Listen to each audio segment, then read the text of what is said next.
Assalamualaikum, Wilujeng Tepang, salam jumpa teman-teman. Semoga kalian selalu sehat, bahagia, dan jangan lupa selalu bersyukur.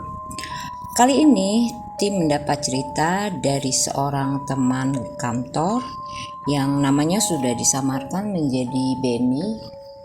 Beliau bercerita kejadian yang menimpa adiknya yang bernama Rudy. Kejadiannya sekitar 5 tahun lalu. Sabtu malam itu selepas sholat isya, saat itu seluruh anggota keluarga Benny sedang bermalas-malasan. Setelah makan malam, mereka menghabiskan waktu di ruang keluarga.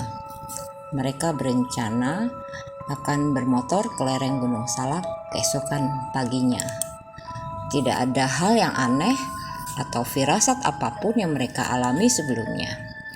Sementara waktu terus berjalan menuju tengah malam, hingga pada hari Minggu dini hari sekitar pukul 2, terdengar suara pemberitahuan dari speaker masjid di lingkungan tempat kerja tinggal Pak Benny ini.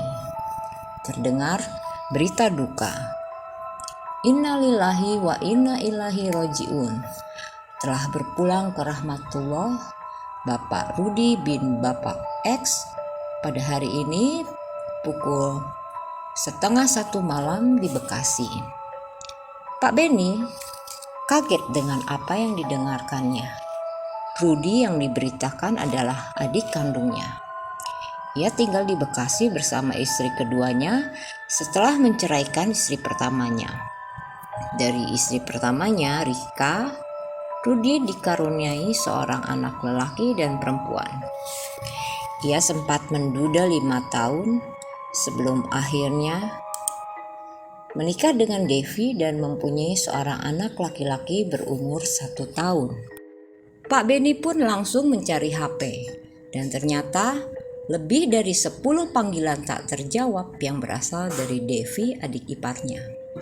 Ia pun menelpon balik Devi dan menanyakan perihal meninggalnya Rudy. Ternyata jenazah Rudy masih berada di rumah sakit dan rencananya baru akan dibawa ke Bogor pada pukul 8 pagi itu sambil menunggu hasil pemeriksaan dokter pagi hari. Minggu pagi itu, Pak Benny, istri dan kedua anaknya langsung menuju rumah duka, yaitu rumah keluarga Devi yang kebetulan hanya berjarak sekitar 3 km dari rumah mereka. Jenazah Rudy belum datang pada saat mereka tiba di sana. Ternyata Devi dan anaknya sudah lebih dulu datang, diantar teman-teman almarhum. Kemudian, sekitar pukul 10:30, ambulan yang membawa jenazah beserta iring-iringan kendaraan sampai di rumah duka. Kemudian, prosesi untuk pemakaman jenazah pun dilakukan. Mulai dari memandikan jenazah, mensolatkan, dan memakamkan dilaksanakan dan disaksikan oleh keluarga besar, teman-teman almarhum, dan tetangganya. Pemakaman yang dituju tempatnya tidak terlalu jauh, rimbun dengan batang-batang bambu dan ilalang. Sebagian sepertinya baru saja dibabat untuk membuka jalan. Suasana hening. Sesekali terdengar isak tangis anggota keluarga. Ibu almarhum yang juga adalah ibu dari Pak Benny, Devi, dan kedua anak almarhum dari Rika, istri pertamanya.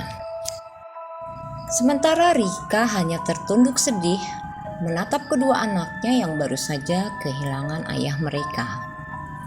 Sepulang dari pemakaman, keluarga besar berkumpul kembali di rumah duka.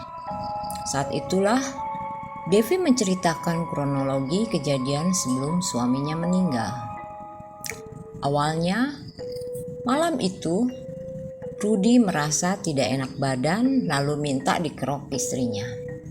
Setelah meminum obat dan merasakan badannya agak mendingan, Rudy keluar rumah dan kumpul bersama beberapa temannya. Kurang lebih 1 jam kemudian, ia sudah kembali ke rumah. Tetapi sesampainya di rumah tiba-tiba ia merasakan nafasnya sesak. Devi lalu menelepon teman-teman Rudy. Untungnya, mereka segera datang dan membawa Rudy ke tenaga medis terdekat. Saat itu, yang ada hanyalah seorang bidan. Dan bidan yang didatangi ternyata tidak sanggup menangani kondisi Rudy. Lalu, keluarga membawa almarhum ke rumah sakit terdekat. Saat di perjalanan, Devi menelpon ibu mertuanya. Mereka lalu janjian untuk bertemu di rumah sakit. Dan sesampainya di rumah sakit, mertuanya itu terlihat sangat panik, sedih, menangis, campur aduk perasaannya melihat kondisi anaknya yang kritis. Dalam keadaan setengah sadar, tangan Rudy bergerak untuk mengusir ibunya keluar dari ruang IGD. 10 menit kemudian, seorang dokter menyampaikan berita pada keluarga bahwa Rudy sudah tidak tertolong. Ia telah meninggal dunia. Saat itu sudah lewat tengah malam. Pihak rumah sakit tidak bisa membuatkan surat keterangan kematian sebelum pemeriksaan dokter ahli. Dokter jaga yang bertugas malam itu hanya menerangkan bahwa almarhum Rudy meninggal dunia karena serangan jantung. Cerita lain dari ibunya, pagi hari sebelum almarhum meninggal, Rudy sempat menelpon ibunya berkali-kali dan mengatakan bahwa dirinya sedang tidak enak badan, dan anehnya ia juga menitipkan ketiga anaknya pada ibunya. Bahkan 2 bulan sebelum meninggal, Rudy sempat mengatakan pada ibunya bahwa jika ia meninggal, ia meminta ibunya untuk tidak terburu-buru meninggalkan makamnya. Ibunya hanya menganggap perkataan anaknya sebagai gurauan yang tidak perlu ditanggapi serius. Cerita lain dari Rika, mantan istri almarhum. Ia merasakan hal yang ganjil beberapa hari terakhir. Semua yang dikerjakannya selalu salah. Rika juga bercerita kalau beberapa hari sebelumnya sebenarnya Rudy telah berjanji untuk bertemu dengan kedua anaknya di Bogor. Putri sulungnya sangat terpukul dengan kejadian itu. Malam minggu itu, ia telah menyiapkan semuanya untuk bertemu dengan ayahnya. Kemeja, jilbab, rok yang semuanya serba hitam. Tidak ada firasat apapun. Putrinya hanya ingin sekali bertemu dengan ayahnya mengenakan pakaian serba hitam. Ternyata janji bertemu dengan ayahnya minggu itu adalah pertemuan terakhir sekaligus pemakaman ayahnya. Pada saat prosesi pemakaman, keluarga melihat kehadiran 2 orang asing yang tidak dikenal yang gerak-geriknya mencurigakan. Ketika semua yang hadir di pemakaman pulang, mereka tidak beranjak dari sana.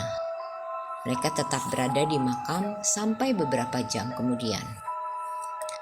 Kemudian, mereka datang ke rumah duka dan bermalam di sana. Saat itu, Pak Beni hanya berpikir mungkin mereka adalah teman almarhum Rudy adiknya yang dia sendiri pun tidak kenal. Selang 2 hari, Pak Beni mendengar kabar kalau banyak sanak saudara yang merasa didatangi sosok almarhum Rudy. Bahkan, putrinya sendiri pun mendengar bisikan minta tolong pada saat pemakaman. Kemudian berselang waktu, putrinya melihat sosok almarhum pamannya saat ia sedang sendirian di dalam rumah.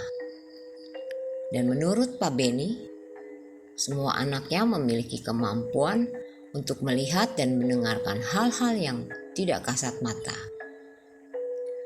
Putra Pak Beni yang paling kecil sempat melihat almarhum pamannya sedang duduk di teras rumah sambil tertunduk diam. Hal lain yang dialami oleh Pak Beni sendiri adalah Beliau beberapa kali didatangi sosok adiknya itu ketika sedang sholat tahajud. Beliau merasa seperti ada yang memperhatikannya dari luar jendela kamar. Setelah selesai sholat, dan karena penasaran, beliau membuka jendela dan terkejut melihat sosok almarhum adiknya sedang berdiri sambil menunduk di sana. Wajahnya pucat dan terlihat sedih. Beberapa menit kemudian, ia menghilang. Keluarga dari Jakarta menelepon dan menanyakan apakah ada hal janggal yang terjadi setelah kematian almarhum Rudi. Mereka merasakan hawa yang kuat seolah-olah almarhum Rudi mendatangi rumah mereka. Semasa hidup, memang almarhum suka sekali bersilaturahmi dan disuguhkan segelas kopi kesukaannya. Dan akhirnya mereka membuatkan kopi sambil berbicara seolah-olah almarhum masih hidup.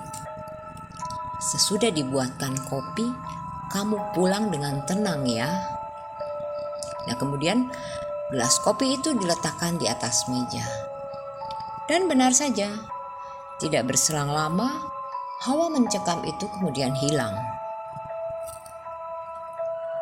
Dua orang teman Pak Beni yang sedang bersilaturahmi ke rumahnya pada malam hari tampak gelisah.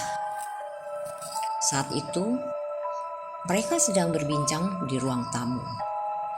Salah satu dari mereka berkali-kali melihat ke arah pintu, kemudian tertunduk. Ia kelihatan takut dan gugup.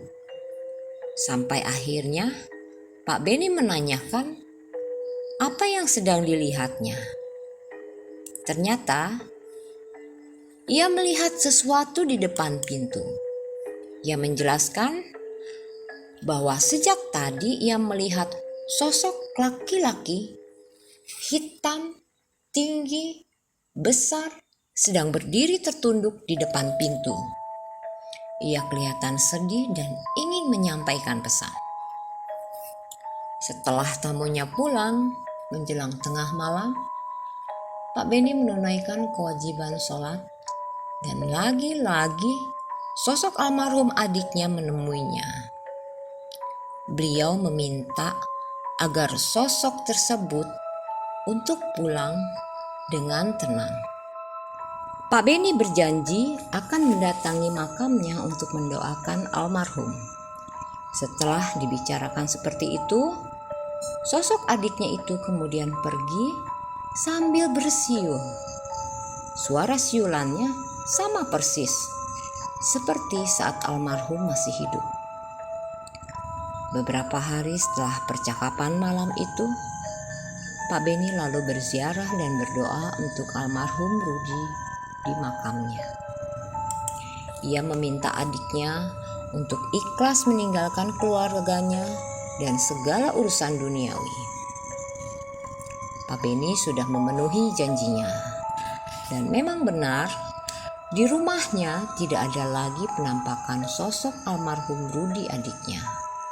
Bisikan minta tolong yang sering didengar anak Pak Beni, siulan-siulan almarhum, dan hawa aneh mencekam yang membuat bulu kuduk merinding sudah tidak ada lagi.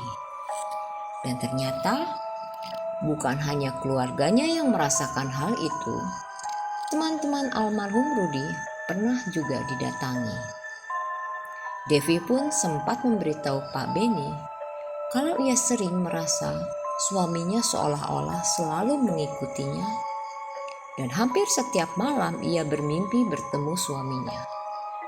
Devi mengatakan dalam mimpinya seolah-olah suaminya itu ingin menjelaskan sesuatu, tetapi Devi tidak mengerti apa yang dikatakan almarhum suaminya dalam mimpinya.